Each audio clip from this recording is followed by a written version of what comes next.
Arirang Special.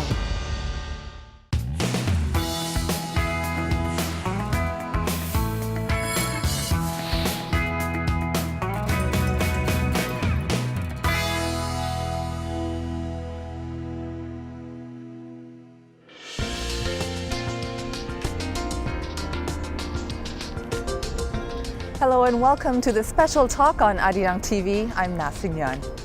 In today's information age, countries around the world are racing to build and develop their content industries. It's a high value-added industry and one that's expected to become a major growth driver. So let's talk more about this trend and other issues in media and communications with today's special guest, Dr. Petros Iosifidis.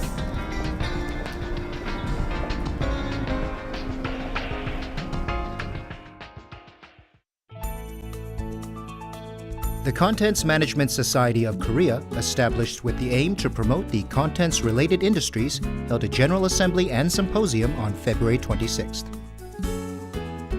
The keynote address was given by a world-renowned expert in the field of new media, Petros Iosifidis, a professor at City University, London. We invited him for a special interview to hear his thoughts on Korea's media industry, which is undergoing constant advances and seeking to extend its influence beyond our national borders. So stay tuned to meet Petros Iosifidis and learn about the present and future of the media and contents industry, which is considered as one of the key industries today. Hello, Dr. Iosifidis. It's a great pleasure to meet you. Hello, thank you very much for inviting me. It's a great pleasure, especially because you're the foremost expert on new media, I understand. How does that title feel to you?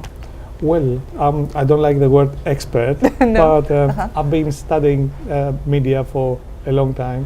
When I was in Greece, where I come from, my first degree was in sociology and media studies. Right. When then I came, I went to London. I had my master's degree and my doctoral degree in media studies. And then I started publishing in the area, and I fell in love with that. So it is something that I want to do. Okay. So, but we say the expert on new media. What's Right. new media versus old media? How would you define the two? That's a good question. Yeah. Some of my students ask that. We normally, when we refer to new media, it is either digital media or social media. And some of the questions of the students is that, come on, Petros, they tell me the old media are antisocial, so the new social media are the only social media. So we refer to social media such as Facebook, Twitter, YouTube, etc. Okay. And how these affect democracy, how they can contribute to the so-called public sphere, how they can contribute to citizenry. Right. So that's when we refer to social or digital media. Okay. Traditional media is the case of radio, television, newspapers, still very influential. Analog, And of course, Right. still very influential. Okay. Well, before we go into more detail about whole media and communications, I understand this is your first visit to Korea. And of course, here in Korea, we like to think of ourselves as being very sort of international, and that everyone would know Hallyu or Korean K-pop and K-dramas, and also as a leader of ICT, information and communications. But what did you know about Korea before you came here, and was it what you expected? I tried to find out lots of information before I traveled to Korea, but I thought that it's better to leave it for my personal experience. Okay. So my personal experience is like this. I am impressed by the kindness of people in here, by the politeness of the people in here, and by the hospitality. So that is something that I experience everywhere I go, from the hotel to the restaurant to the museums, everywhere. And the second thing that I am impressed is the new technology. Right. You are surrounded by new technology. You are pioneers in that. And I'm not talking all about mobile telephony, but also computers, laptops, iPads, you name it. So that's my first impression about Korea.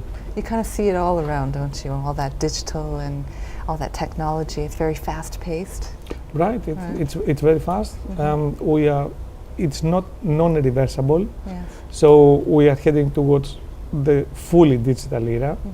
And here in Korea, I suppose that you have already made the so-called digital convergence, the convergence of technologies.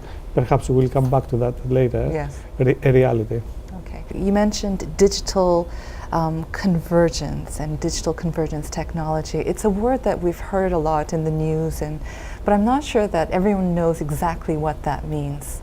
Could you define it in simple terms so that we can all understand what that is exactly? Okay, very simple English with Yes. some perhaps very simple examples. Okay. You can read newspapers today through your internet. That is an example of convergence between the printing, the press industry, with the IT, information technology industry. Okay. You can read, you can watch video games or music or football clips through your mobile telephony. So that's an example of convergence between the video industry, broadcasting, Right. and telecommunications, the mobile telephony. So that is what we mean by convergence. That is technological convergence. Okay. Do you want me to complicate things further? Let's try it. Yeah. Okay, because apart from technological convergence, that is technologies come together, there's the so-called regulatory convergence. Now, people in businesses say, come on, business coming together, technologies coming together, why should we have separate regulatory bodies? Why should we have separate regulatory body for broadcasting, separate regulatory body for the press, Right. separate for the telecommunications? It's a valid argument.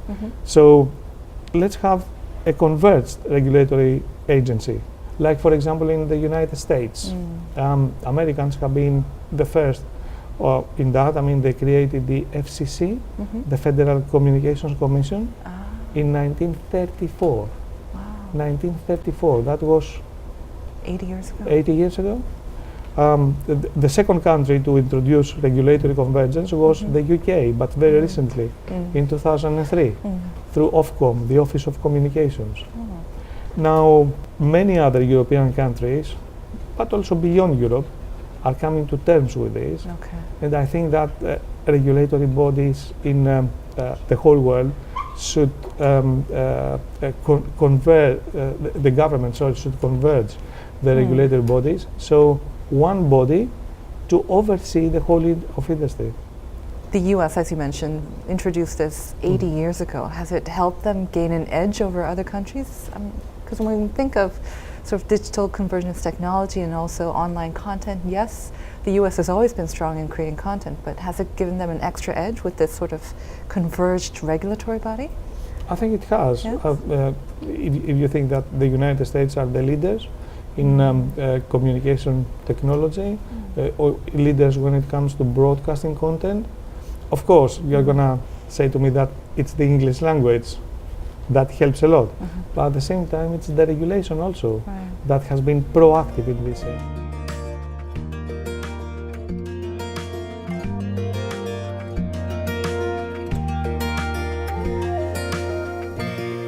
But I understand there's a special reason for you visiting Korea at this time? There is. I mean, I was invited from my former PhD doctoral student, Dr. Chang Yong-son, and who is now working the regulatory body and the ministry in here. And so I was invited to give a keynote speech on that. And I'm very grateful to him for this invitation. Could you give us a little summary of what your keynote speech was about? It was about, the title was From Channels to Platforms. From channels to platforms. That means that we are not dependent on channels any longer only, but we are dependent on platforms. In simple English, it means that content is available today through different platforms. The terrestrial platform, satellite platform, cable platform, digital platform, IPTV platform, the Internet Protocol Television. And this is what should be the case. I mean, for content to be available not only from broadcasting platform, but from different ones. So my speech was about that. I mean, changing the environment from channels to platforms these days. Does that mean that we're going to see the death of channels, or? Not exactly. No? Channels will be there. Okay. I mean, the broadcasting, the terrestrial broadcasting will still be there. Right. Many people depend on that. Many, especially older people, the older population that are not familiar with new technologies. Yes. So I cannot foresee an end of that particular terrestrial platform, no. What I'm saying is that there is demand for more platforms, for content to be delivered by different media platforms. So especially for younger generations. I think when IPTV and all the sort of different platforms started coming up or emerging, a lot of people thought, oh, terrestrial channels are going to die. Everyone's going to search for free content that's available online. Have we actually seen that? Or, like you say, are people now more willing to pay for premium and better quality content? You know, that reminds me Yeah. of when the television arrived. That was 50, 60 years ago. Everybody predicted the end of radio. That's true. Well, radio is still with us. You can listen while you are driving. You can listen while you are ironing at home, Yes. or even while you are watching television. And also, it reminds me of the arrival of the internet. Many people predicted that the internet will mean the end of newspapers. But newspapers found another business model, and that was, as you know, that they have launched the online versions, so they make money out of that. So my answer to your question is that the new technology always coincides with the old one. They do not, it doesn't replace the old one, from my experience at least. But I saw in one of the slides, I think, for your keynote speech, you've noted that viewership or the ratings for the traditional channels is going down and it's going up for sort of other platforms that you've mentioned. Then, so is there a shift in how much money is to be made? So is the money shifting from the channels now to the other platforms, and is that going on smoothly? You're absolutely right. The readership is going down when you refer to newspapers. Viewership is going down when you refer to traditional channels in all countries of the world. And that is a problem for the funding model of traditional broadcasters, because most of them are funded by advertising. Now, when advertisers see that there's not much audience in there, they do not, of course, want to provide to fund those particular programs. So there is a transition period, I suppose, for, shall I put it that way, for broadcasters until they find that new business model that will make them money. So far, offline advertising accounts for more than 90% of the revenues of a particular channel. And online advertising only accounts for 10 or less than 10%.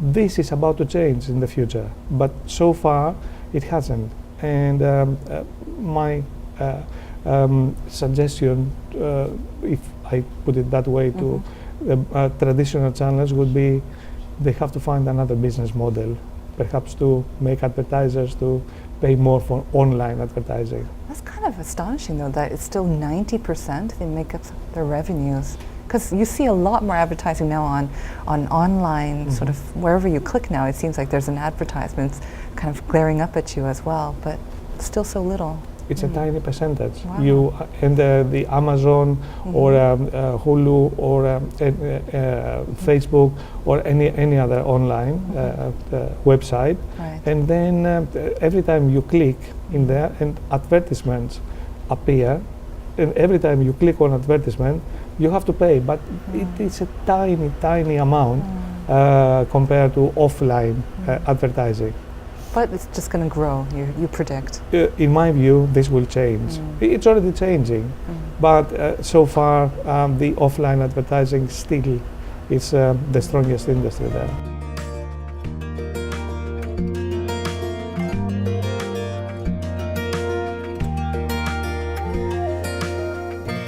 We're talking a little bit before about how our kids now prefer to spend more time on their iPads or watching TV rather than go outside and play. What other sort of changes has all this new technology and this multitude of platforms brought to society and the way we live? How many hours per day? 24 hours. So regardless of whether the content is proliferates today, we still have 24 hours. And about 8 hours of that, we need to sleep. So how many channels can we watch? How many programs per day? Also, given that we work or children go to school, etc., etc. So my first response, the reaction to your question is that there are much more content around, but we do not have the time to access that. Now, in terms of habits, let's distinguish between the older generation and the young generation. Firstly, it's very difficult to change the preferences and the habits of the older people. They have grown up with the smell of the newspaper when they open it and read it. I like to, yeah, and I like to change it in paper. I know I am old person, as I said before, and together with the coffee and everything. But it's very difficult to change the habits. True. At the same time, you have the younger generation, and you have to satisfy them. Right. And it's very, very scary. And for me, because I do have 3 children, to see them always on their mobile phones, always with electronics, always with the iPad, rather than going out and play. I think that has major consequences for their health, for the way they are living. It's very important to access information today.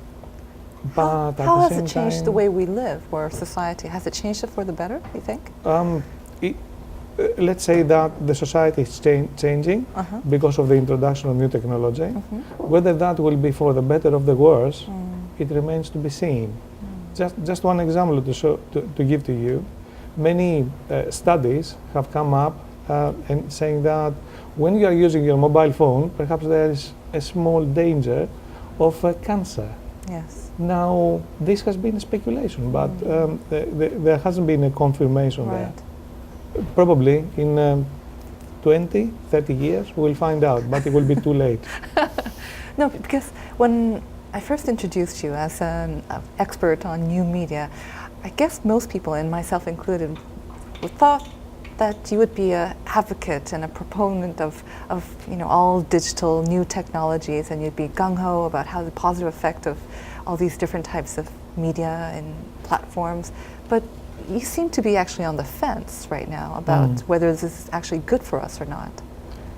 You're absolutely right. I mean, I teach new communication technology.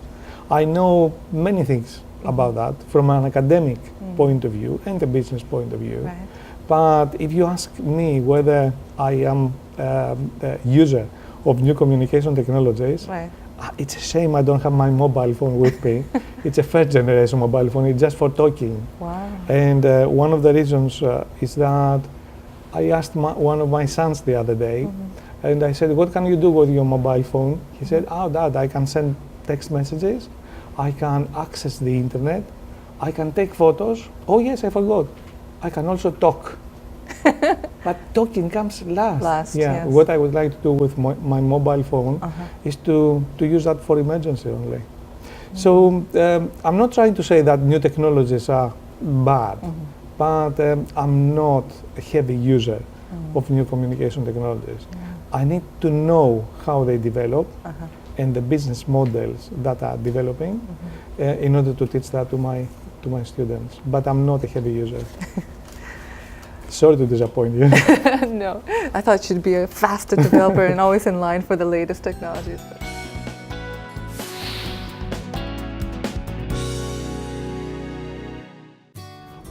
Because I come from a poor neighborhood and my family didn't have the means, I had to have a scholarship from the Greek government. and that was in 1992 that I got the scholarship and moved into England to study for a master's degree and then for a doctoral degree, and then the usual story. They offered me some good job in the university, then moved to where I am now, to City University London.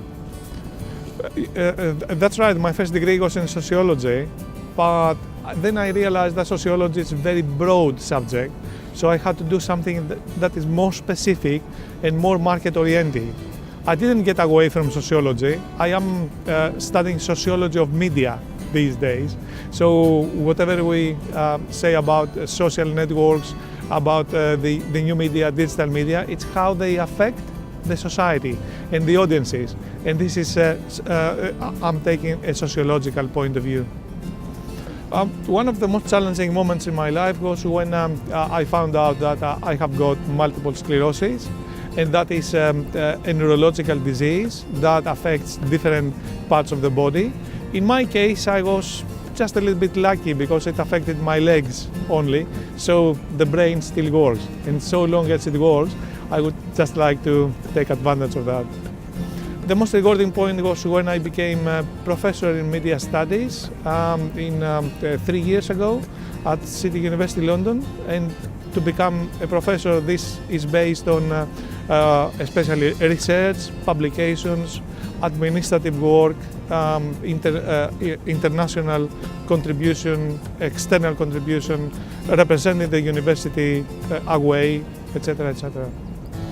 I think I am optimistic by nature, so even though I suffer from this terrible disease, condition, I'm still optimistic, and I just want to do the best to contribute to the society. On a personal level, I think that helps me a lot, because if I am left without the academic job, I mean, staying at home to do what? To get misery, that is not something that I would like to do. So I would still like to teach, transfer knowledge to the new students that are coming to the university, and at the same time satisfy my personality.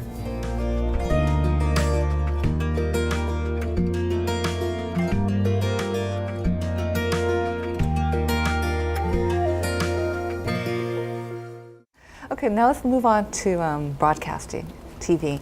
I guess the most dominant players in the world right now are CNN, BBC World, Sky News, as you said, and also Al Jazeera.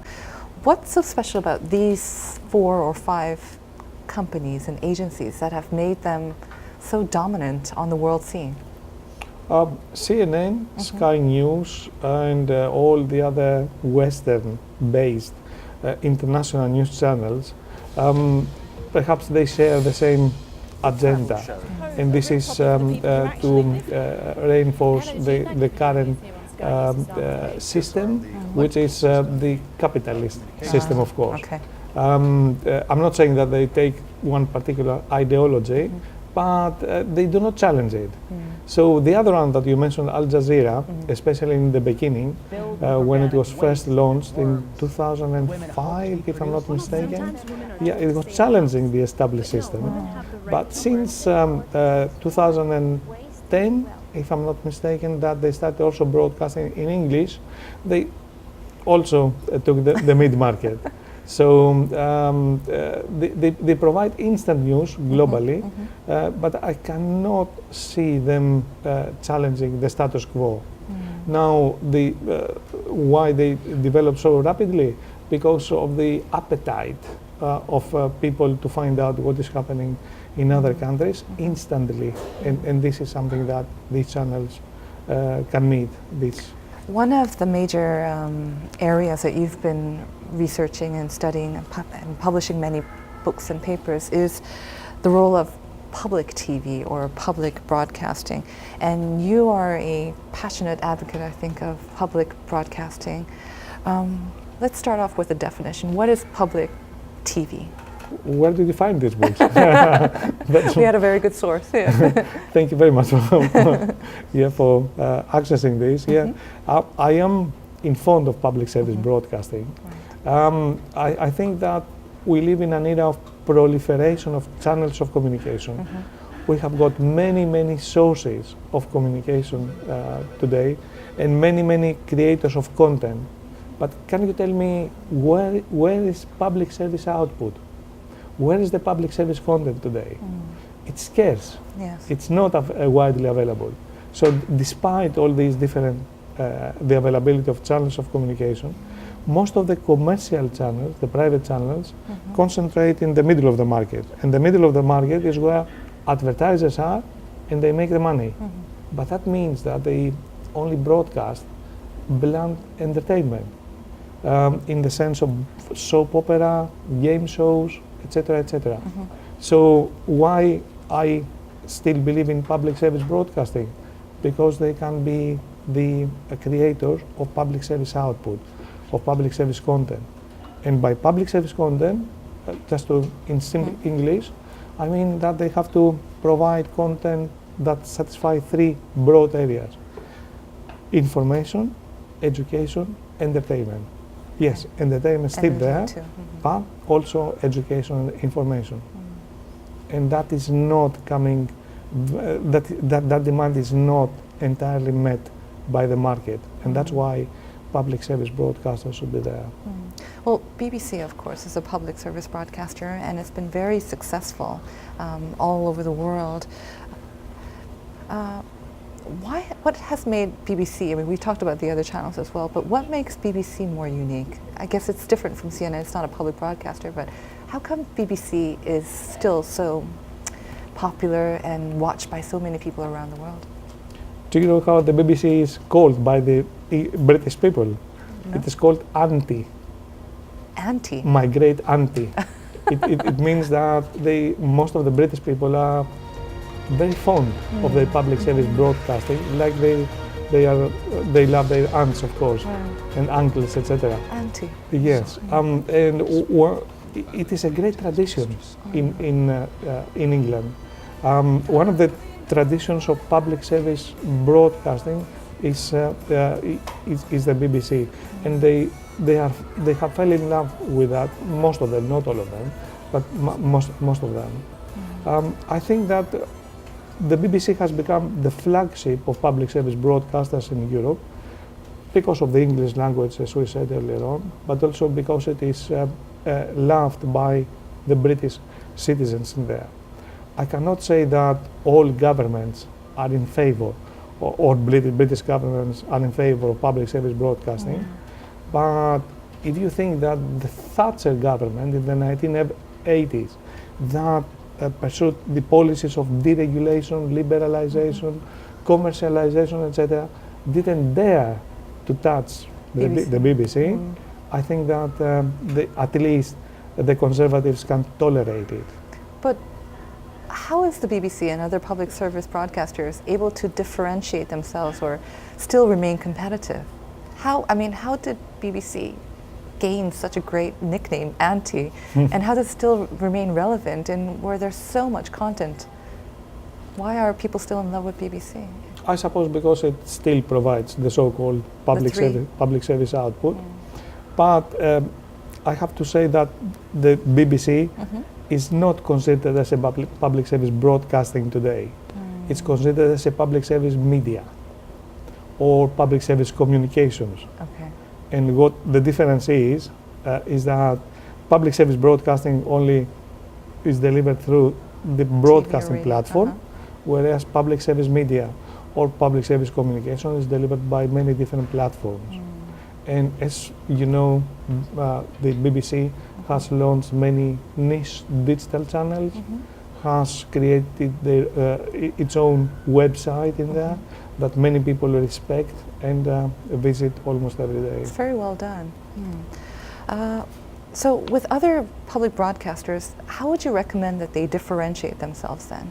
You mentioned the BBC as one example, but is there another maybe sort of advice that you can give public broadcasters, how they can still remain sort of ahead or at least competitive with others? That's a very good question, because in England there is a tradition of public service ethos and public service output that is coming not only from public service broadcasters like the BBC, but also from commercial channels. So the 5 commercial channels in the UK, that's BBC One and BBC Two, all plus Channel 4, the major commercial channel ITV, Okay. and Channel 5, all of these have got public service obligations. And By law? By law. Okay. And by public service obligations, I mean to be available, accessible to all citizens in the UK, to come up with quality content, to satisfy all interests, and so on. So it is this public service ethos, public service tradition, that is very important in the UK. And as you rightly said, it's not only the BBC, it is especially Channel 4 that also is considered as a public service broadcaster. Mind you, it is funded by advertising, but it hasn't affected its content. Now, one particular distinguished thing about Channel 4 is that 100% of its programming comes from external producers. 100%. So there's no in-house production there. That means that more diversity of programming, more plurality of output, and so on. Say, for example, you are a common person there living in the UK or elsewhere. You have a brilliant idea about the programming, but unfortunately you don't have the money. So you find the money somewhere to broadcast this. Where should you go? You refer to Channel 4. And they remain competitive like that. Imagine it costs more money to use outside production. They do. They remain competitive. I'm afraid I cannot give you exact figures of how much it costs for in-house production as compared to independent one. But yeah, thanks to Channel 4, there has been the development of the whole independent production market in the UK, but also consumers are benefited by more diversity of programming. So that's another example of a public service broadcaster that satisfies specific interests.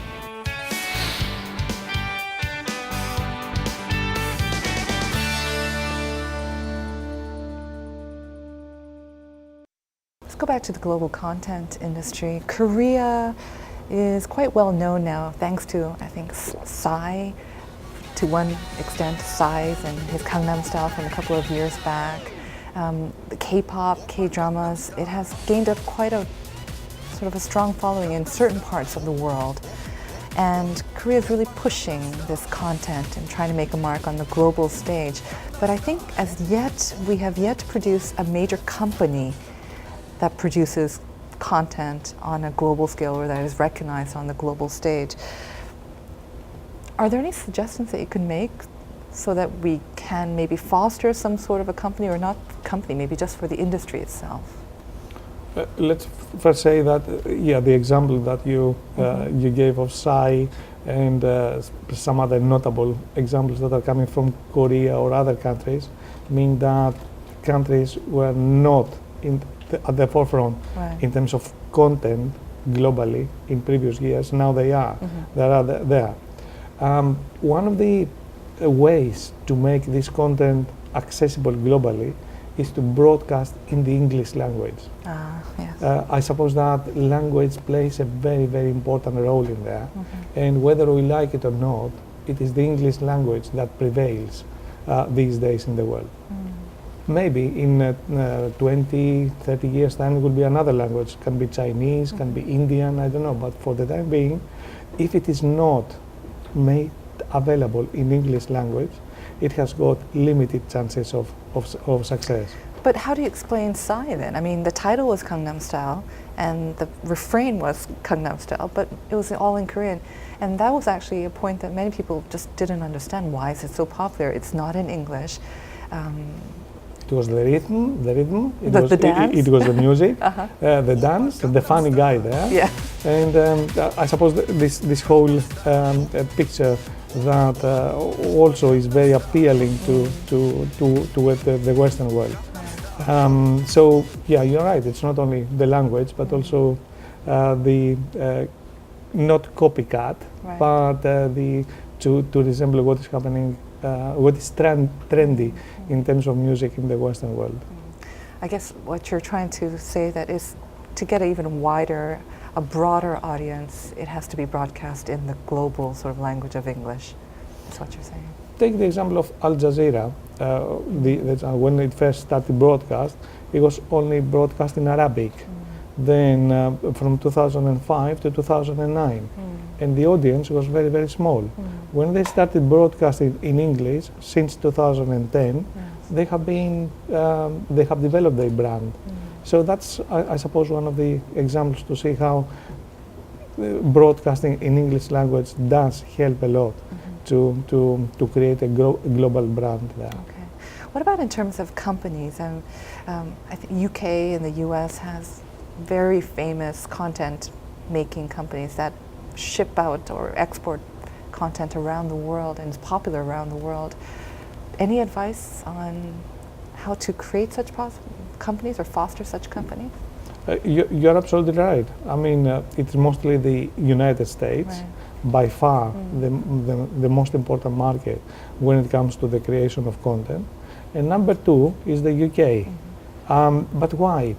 Again, I'll go back to the issue of the language. So they both produce and disseminate content in English language. But many other countries are coming to the fore, they are emerging. Like, for example, the BRICS countries, the Brazil, Russia, India, China, and South Africa. Take the example of India with the so-called Bollywood that has challenged a lot Hollywood the last 10 years. Yes. And it is the melodrama that is coming from there, as was the issue with Mexico telenovelas before that. So it is not only the language, it is also some emerging countries come up with some content that is appealing to local cultures. For example, the issue of telenovelas from Mexico or Brazil, very much appealing to favelas there, to people living in very slums, bad conditions. And they provide such sort of content that is very attractive to those part of the population. So what advice can you give to the Korean government and the administration that is trying to really foster the creative economy?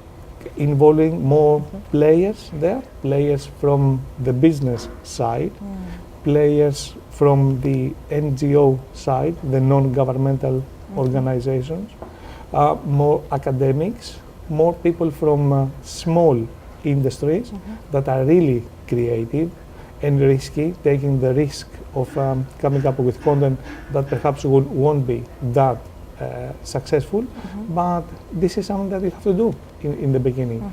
So creating a network with many more players to have a say on that concept of the creative industry. So the government should play a role in bringing these players together and then supporting them in their endeavors as well, or just creating sort of like the playing ground for them? As I said before, we live in an era of globalization, but the state still is the most important actor in that era of globalization. So the state should play the role of the enabler, of the facilitator of all those changes. So personally, I believe that the role of the state will not fade in the coming years or decades. Okay. I'm not sure how familiar you are with Arirang TV, our channel, but we started off, of course, in 1996, and we're also broadcast all over the world. It's also partly public broadcasting. We have a responsibility to also sort of promote the Korean agenda and Korea around the world as well.